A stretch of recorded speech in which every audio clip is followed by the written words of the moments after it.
Olá, criança! Hoje abra sua apostila no capítulo 9, Língua Portuguesa, página 61, para ficar mais fácil aí. No mundo das histórias em quadrinhos. O que você sabe sobre histórias em quadrinhos? Você gosta de ler histórias em quadrinhos? E você tem um personagem favorito de histórias em quadrinhos? E qual é eles? Bom, eu acredito que todos devem ter ou já devem ter lido um gibi, né? Um gibi é um exemplo aí típico de histórias em quadrinhos. E geralmente é um livro muito procurado, né, por crianças, por ser uma literatura fácil, animada, né, e que atrai a atenção assim das crianças, né? Então vamos aqui para a nossa leitura número 1. Mônica viveu uma surpresa e tanto nessa história. Vamos descobrir o que aconteceu. Então, lá no primeiro quadrinho, né?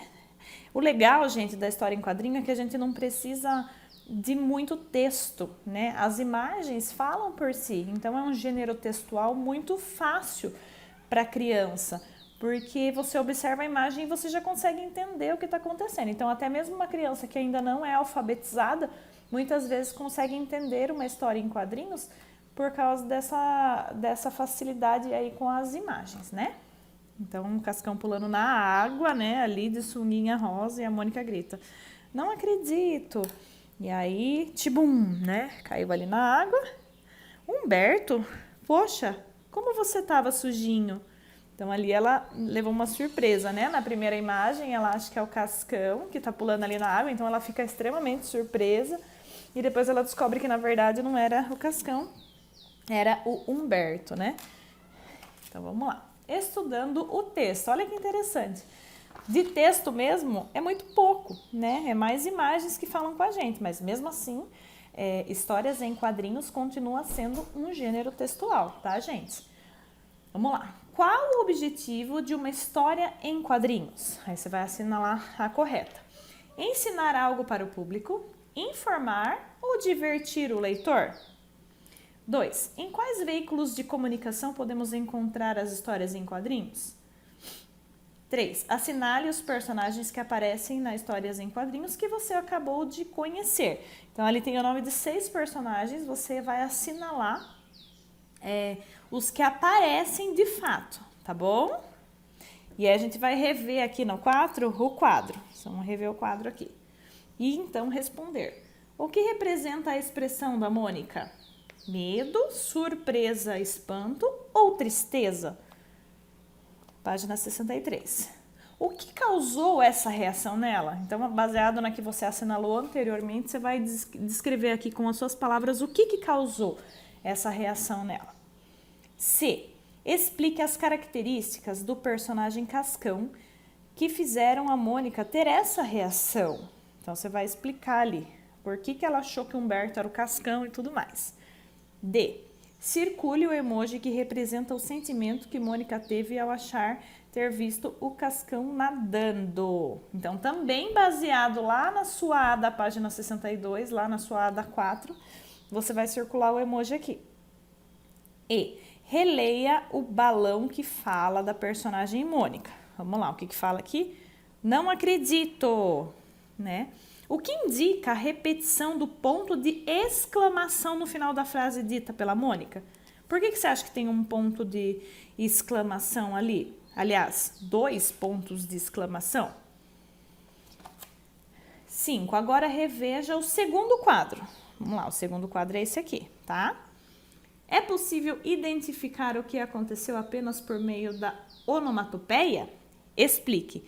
Lembrando que o que é onomatopeia? É quando a gente tenta colocar som ali em algo que aconteceu, tipo tibum, né? É o barulho ali de algo caindo na água.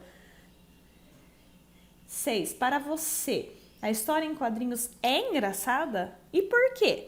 Se você colocar aqui sim, você vai ter que escrever o porquê. Se você colocar aqui não, também escrever o porquê, né? Preencha aí as 2 linhas com a sua resposta pessoal. 7. Reveja o último quadrinho da Histórias em Quadrinho. Você vai rever ali. A expressão da Mônica permaneceu a mesma do início da tirinha? Se sim, você vai assinalar o sim, se não, você vai assinalar o não. Ao ver que não era o Cascão, a expressão da Mônica indica como ela se sentiu? Como que ela ficou ali? Essa cara dela expressa o que ali, né? O que ela está sentindo nesse momento, nesse último quadrinho? Aí você vai escrever ali. Então, as atividades para casa. Vamos lá. Nas histórias em quadrinho, as falas, os pensamentos, as emoções dos personagens são representados por balões. Veja a seguir alguns tipos de balões, depois identifique-os nas situações apresentadas na sequência. Então, você vai olhar ali os balões. Balão de pensamento, balão de cochicho, balão de choro e balão de grito. Veja que cada um tem a forma do desenho ali diferente, tá bom? E aí você vai olhar cada uma das imagens e você vai escrever aqui nessa linha, se você fosse colocar qual dos balões você colocaria. Então, baseado aqui na expressão dos personagens, você vai dizer, essa menininha aqui, qual balão você colocaria? O de pensamento, o de cochicho, o de choro ou o de grito? Então, você vai escrever balão de tal, tal, tal, em cada uma das figuras representadas, tá bom? E agora vamos estudar um pouquinho da escrita das palavras, tá bom? Traz com S, traz com Z e atrás com acento circunflexo e S no final, tá bom? São 3 palavras diferentes, que porém são muito parecidas, mas a gente não pode confundir uma com a outra. Observe a seguinte situação. Aqui de novo uma história em quadrinhos, tá? Mãe, você poderia pegar o dicionário que está ali atrás do pote de lápis, por favor? Isso mesmo, filho. Quem não se esforça para alcançar os seus objetivos, fica para trás. Eu sei, mãe. Eu me esforço. Me traz bons resultados na escola. Sempre tiro ótimas notas. Então, ali me traz bons resultados, com um Z. Então, aí, nessa história em quadrinho, foi usado as 3 palavras que a gente citou ali em cima, tá bom? Só que em situações diferentes. Agora aqui, após ler a tirinha, você concorda que o nosso esforço traz bons resultados para a nossa vida? Por quê? E aí você vai responder com as suas palavras ali. Ali tem pouco espaço, se você quiser usar o seu caderno, não tem problema, tá bom? Veja as palavras atrás, trás e trás que foram empregadas na tirinha e responda as questões a seguir.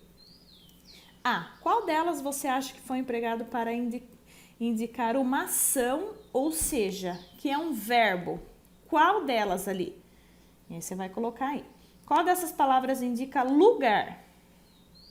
E aí você vai colocar ali também. Leia algumas informações sobre o uso das palavras trás, atrás e trás. Vamos lá. As palavras atrás e trás são advérbios de lugar. Então, já responde aí também a questão anterior, né, gente? A palavra traz é uma forma do verbo trazer, tá? Então, já tem aí uma diferença entre elas, tá? Leia o texto a seguir e complete-o com as palavras atrás, trás e trás. Então, você vai ler ali e vai colocar cada uma dessas 3 palavrinhas no local certo. Morava naquela casa, vai colocar da montanha. Um dia voltarei para lá, tenho esperança.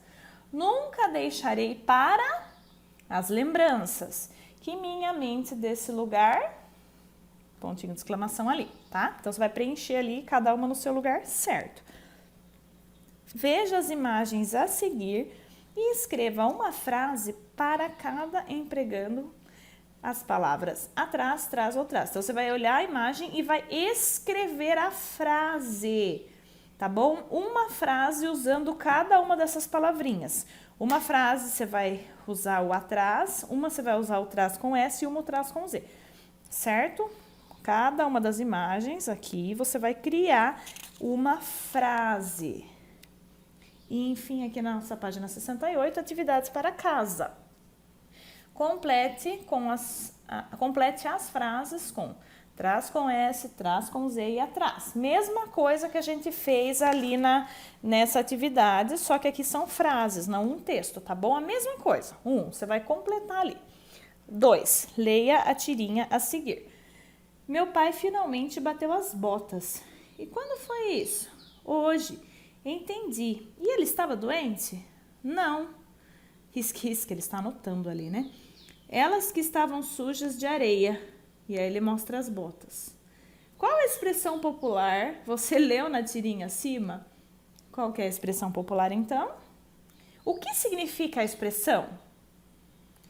C. Qual confusão apontada na tirinha gerou falha de comunicação entre os dois personagens? Então, você vai explicar o que aconteceu, por que ficou confuso, né? Talvez o menininho ali, ele estava falando do sentido literal, ele bateu as botas, ele pegou as suas botas que estavam sujas e bateu, né? E o seu amiguinho entendeu o quê?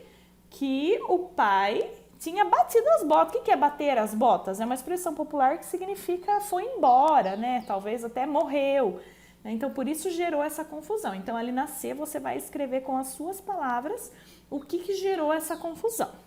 Tá bom, pessoal? Aguardo o retorno das atividades.